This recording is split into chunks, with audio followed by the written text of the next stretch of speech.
What if Rimuru restarted everything? Part 12 by TensuraLover. Rimuru Tempest started having dreams about Shizue Izawa. It had been bothering him every day.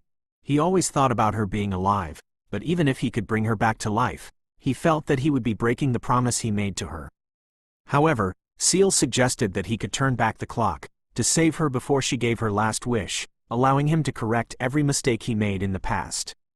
Chapter 47. Frozen Continent 2. How are you two my younger brother's daughters? Velzard said, pointing a trembling finger at Velora and Vanera. You seem shocked, Velzard. Have you forgotten about Milam? She is Veldanava's daughter, and your niece, Guy noted. I know that, it's just, this is so sudden. Velzard exclaimed. Geez, lower your voice. I'm not deaf, you know, Guy replied, casually picking at his ear. It seems my sisters and my visit caused you trouble. My apologies, Velora said softly. If we caused trouble, we would gladly leave immediately, Vanera added, bowing respectfully. No, it's okay. You two don't trouble me at all, Velzard said, appearing a bit panicked. I see.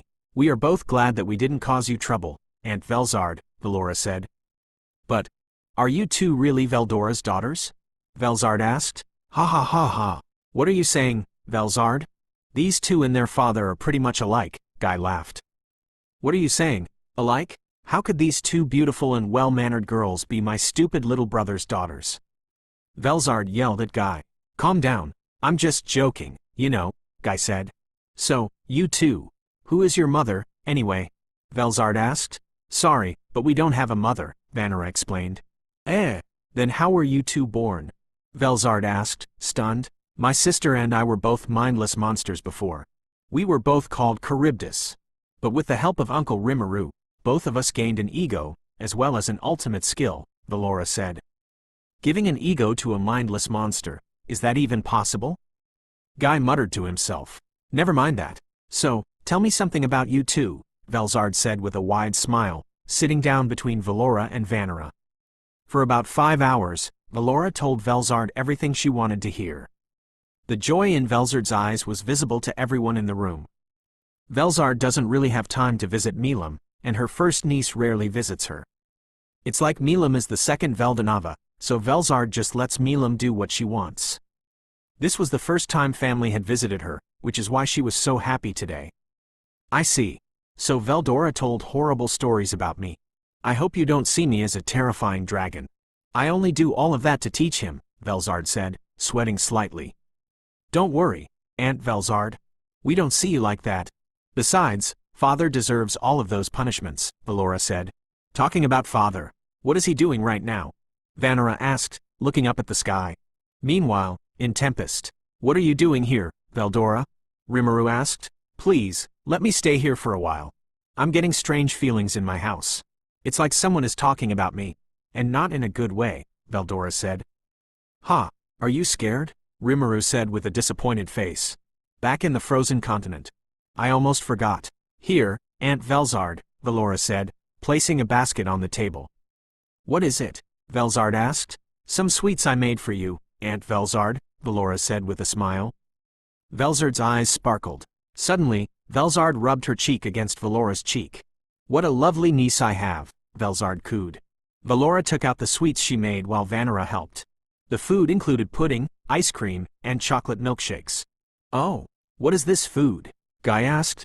This one is what we call pudding, while this one is ice cream, and the last one is a chocolate milkshake, Vanera said, introducing her sister's creations. Now, let's have a taste of this, Guy said. Both Velzard and Guy were amazed. They had never eaten anything like this. The food they liked best was the pudding. After about 20 minutes, the food was all gone. Whoa, that was delicious, Guy said. Indeed. Velora, you're not just pretty, you also have a lot of talent. While Vanera here is an expert at explaining the food and its ingredients, Velzard said. Thank you very much, Velora and Vanera said in unison. Then we will take our leave now. We still have some messages to send, Velora said. Messages? Guy asked. We're both sending invitations to the other demon lords about the grand festival Uncle Rimuru is planning, Vanera explained. Grr. How dare that demon lord order my niece to do this kind of stuff, Velzard said, her tone turning angry. No, Uncle Rimuru didn't order us. We're just helping him. He was denying our help, but we managed to convince him, Velora clarified. What a helpful girl, Velzard said with a wide smile. Thank you, Aunt Velzard. Now, we will take our leave, Velora said. Hey, how about you two stay the night here? Velzard suggested. But we need to give all of these invitations to the other demon lords, Velora replied. Don't worry about that. Rain, Mazari, can you two give all these invitations to the other demon lords? Velzard ordered. Now, you can stay the night. Is that alright with you, Guy? It's okay. This will be my thanks for the food, Guy said. Now that it's all settled, you two will sleep in my room with me. Velzard declared. Chapter 48. Children, the Colosseum is already done, and the only thing left is the castle. Rumina's already left yesterday, so I can now go to work without worries. If Rumina's were here, I would have to spoil her because, unlike Ciel and Shizue who are always with me, she's kind of far away. I can just teleport there, but I cannot leave my work. Having a hard time, Rimuru-san? Shizue asked. Yeah, it's a lot of work, I replied with a smile. You know I can help you with it if you want, Shizue offered. Are you sure? These papers are a lot, I asked. Of course I can, Shizue replied with a bright smile.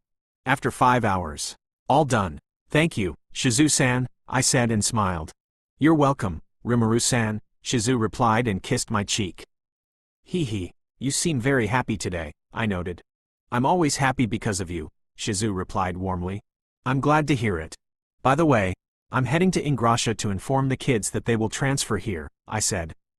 I see, that is good news. And what about Yuki? Shizue asked. I'm planning to make him submit. That way, he will not die at the hands of Kigali's father, I replied. I see. Thank you for giving him a second chance, Rimuru-san, Shizue said. You don't have to thank me. I know how much you care about your students, I replied. Hee hee, I see, Shizue said softly. I will prepare dinner. Okay, be sure to come back before dinner, Shizue said. I will, I replied, and teleported to Ingrasha. Yuki's office. Hey, Yuki, I said. Oh God! Rimuru-san, don't scare me like that. Yuki yelped. Well, you will be even more scared after this. Oh, by the way, Yuki, can I talk to you about the children? I asked while taking a seat. Sure, what is it, Rimuru-san? Yuki asked. I would like to take them and transfer them to the Tempest Academy, I said. I see. There's no problem, actually, Yuki agreed. Here you go, Rimuru-san, Kigali said, handing me a cup of tea. Thank you, Kigali-san. Or, should I call you Kazarium? I said with a smile. Yuki was visibly shocked. What are you saying, Rimuru-san? Kigali asked, sweating. I know you're Kazarium. You don't have to hide it from me, I said, taking a sip of my tea. I see. Then, Laplace, Footman, Tyr. Attack him, Kigali ordered. I released my dragon spirit hockey, and they all fell to the floor instantly, including Yuki. I can't move, Laplace gasped. Listen here. I came here for the children and also to talk to all of you. So, can we talk peacefully now? I asked. Why are we going to listen? You killed Clayman, Footman yelled. Oh right, sorry about that. Here, you can have him back, I said, and threw Clayman onto the floor. See Clayman? Is that you? Kigali asked. Yes, it is me, Lord Kazarium, Clayman said weakly. So, can we talk now? I asked, and stopped releasing my hockey. So, what are you going to discuss with us, Rimuru-san? Yuki asked, sweating profusely. I just want all of you to work for me. I already know your plan. You're all planning to rule this world to have peace, but I don't like that idea. That's why I made another plan, I said. What is that plan, Rimuru-san? Kigali asked. It's easy. I will make friendly relationships with all nations, then I will make sure that war will never happen among humans and other races, I explained. But the Eastern Empire won't accept your proposal, Yuki pointed out. I know, but I've already prepared plans for that, I replied. I see. If your goal is peace, then we will work under you, Rimuru-san, Yuki said. I see, thank you. And by the way, Yuki, I want you to continue your plan with Granbell. And one more thing. When you go to the Eastern Empire, I want you to send these people to Tempest, I said, giving him a list. I see, then we will do it. By the way, Rimuru-sama, how do you know our plans? Kigali asked. That's my secret. And by the way, Clayman was actually manipulated and controlled by Kondu, so be careful around him, I warned. I see. So that's why Clayman was acting strange, Laplace said. So that Kondu was actually backstabbing me, Yuki muttered. Now, don't be mad at Kondu. He was just being controlled as well, I said. And one last thing. Footman, can you come closer to me? I asked. Okay. Rimuru-sama, Footman said.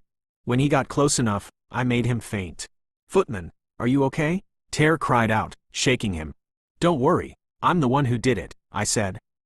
But why, Rimuru-sama? Kigali asked with a worried expression. Don't worry, he just fainted. And Kigali-san, your father's soul is inside Footman, I revealed. Her eyes widened. But he died a long time ago, Kigali whispered. I explained everything to her and to Yuki. Now Yuki and the others are working with me. I use the skill tempter just to make sure they don't betray me. Chapter 49. Children 2. My conversation with Yuki and the clowns went well. I also gave them 3 stellar gold coins each so that they don't complain about money. Hey, Yuki, I said. Yes, Rimuru-san, Yuki replied. Please stop drooling over those gold coins. You're acting like a weirdo, I said. Don't be like that, Rimuru-san. It's hard to get your hands on these gold coins. Let me enjoy myself, Yuki replied. Ha, Kigali, please make sure he won't do it in public.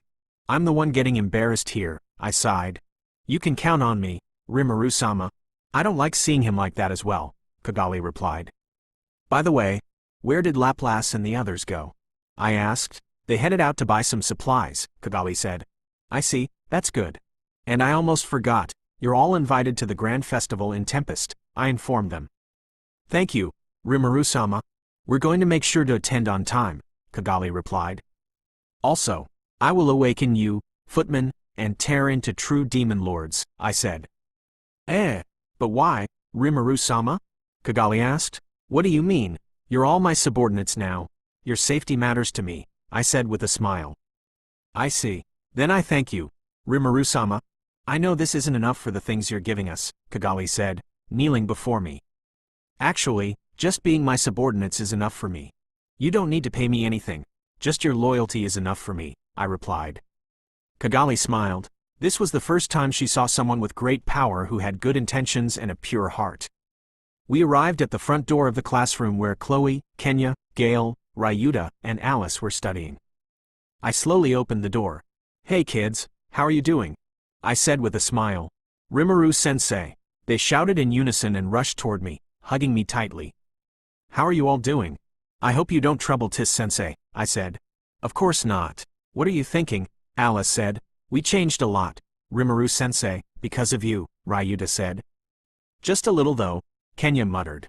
You can't be honest with yourself, can you, Kenya? Gail teased. Shut up, Kenya said, blushing. How long will you stay here, Rimuru-sensei? Chloe asked. Actually, I will leave by sunset, I said. Why so fast? They complained. Calm down, kids. I'm actually working on transferring all of you to Tempest, I said. Really? They screamed in unison. Yes, so I need all of you to prepare your things after class because you will all go to Tempest tomorrow, I said. He. Looks like I will lose my students, Tis-sensei said. Actually, we're kind of low on teachers to teach all the children in Tempest. If you want, you can work there, I offered. I see. Then I will think about it after class, Tis-sensei replied. Okay.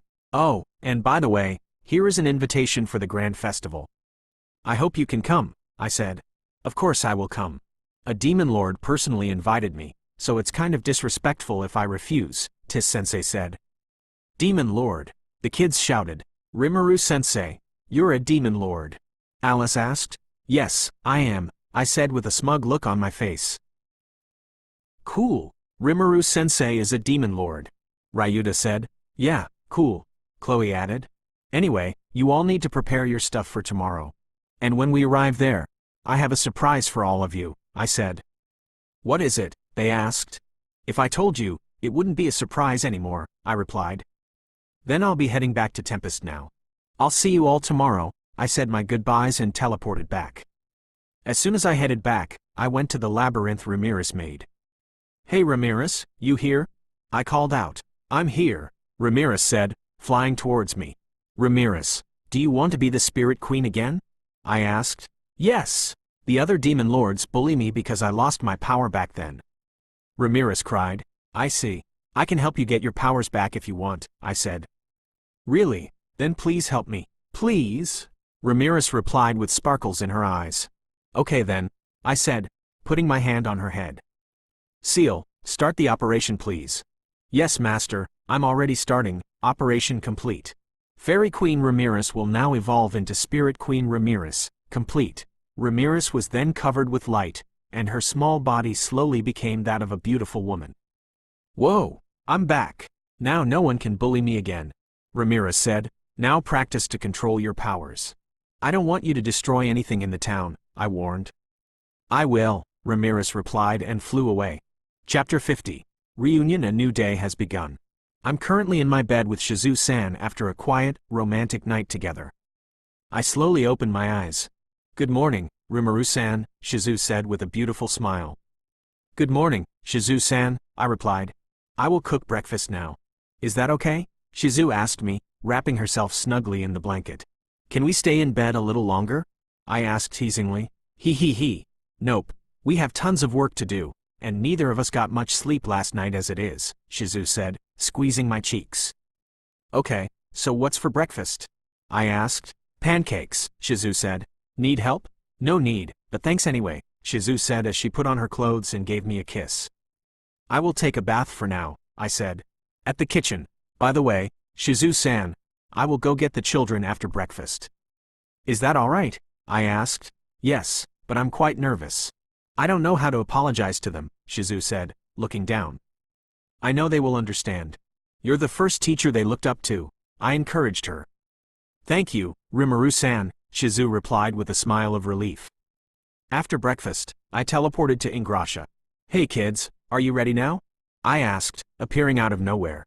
Rimuru-sensei, give us 5 more minutes, they said in unison. Okay, just make sure you pack all your things, I said, sitting on a chair. After about 5 minutes, they all got out. We're ready, Rimuru-sensei, Chloe said. Rimuru-sensei? Remember your surprise for us? Kenya asked. Yes, it's in Tempest, I replied. Yahoo! Kenya shouted with excitement. Okay, now ready yourselves, I said and started the teleportation magic.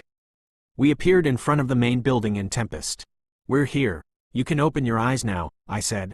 Wow, it's so beautiful here, Kenya said. Whoa, it is, Gale replied. Now for the surprise I promised. Look behind you, I said. They all looked behind and were frozen in shock. How are you kids doing? Shizue said, smiling at them. Shizue-sensei, they screamed, immediately rushing toward her and hugging her tightly. I'm sorry I left all of you without saying anything, Shizue said softly. You don't have to apologize, Shizue-sensei. We know you didn't leave us for no reason, Gale said, and the others nodded. How about you take them for a walk, Shizue-san? I suggested. They visited a lot of stores and even ate Japanese food.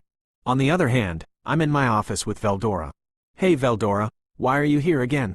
I asked. Well, you see, Veldora tried to say. Just say it, dude. I snapped in an annoyed tone. You see, there's a beautiful lady in the labyrinth and I always see her there. Veldora finally spilled the beans. Oh, so you're in love, I replied. What? The storm dragon is in love.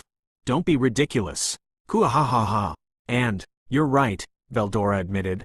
Then why don't you ask her out? I asked. I don't know what to do. All I've been doing in my life is rampaging here and there, Veldora sighed. Can you at least show me an image of this lucky girl?